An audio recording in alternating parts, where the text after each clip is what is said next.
Он стоял в углу, накрытый кружевной салфеткой. К нему боялись прикасаться чужими руками. Но как этот ящик стал главным героем советской квартиры? И почему за ним охотились годами?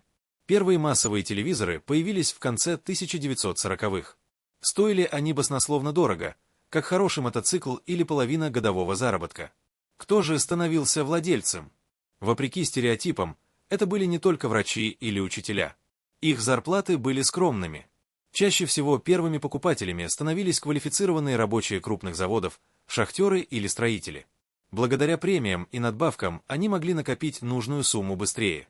Инженерам и интеллигенции приходилось копить годами. А иногда деньги были ни при чем. Решающую роль играли связи. Достать телевизор по блату через знакомых в торгующих организациях было куда проще, чем стоять в общей очереди, которая могла тянуться несколько лет. Когда выбор все же появлялся, разгорались настоящие споры. Рубин, московский завод, считался эталоном надежности. Простой, тяжелый, с отличной картинкой. Модель 714 стала легендой. Он мог работать десятилетиями. Рекорд, ленинградский и белорусский заводы, подкупал дизайном. Светлый корпус, хорошее звучание, более современные формы.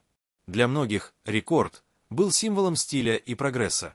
Были и другие марки Темп, Старт, но именно эта пара покорила покупателей. Купить телевизор было полдела. Главная битва начиналась потом – борьба за сигнал.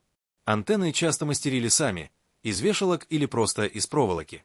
Настройка превращалась в семейный квест. Один крутит антенну на морозе, другой кричит в окно и командует «Левее! Еще левее!». Одна ошибка, и вместо любимой передачи перед глазами только рябь и шум. Телевизор объединял. Если у одной семьи появлялась новая техника, к ним приходил весь подъезд. Смотрели футбол, карнавальную ночь или первые цветные передачи. В комнате пахло пирогами, все сидели плечом к плечу.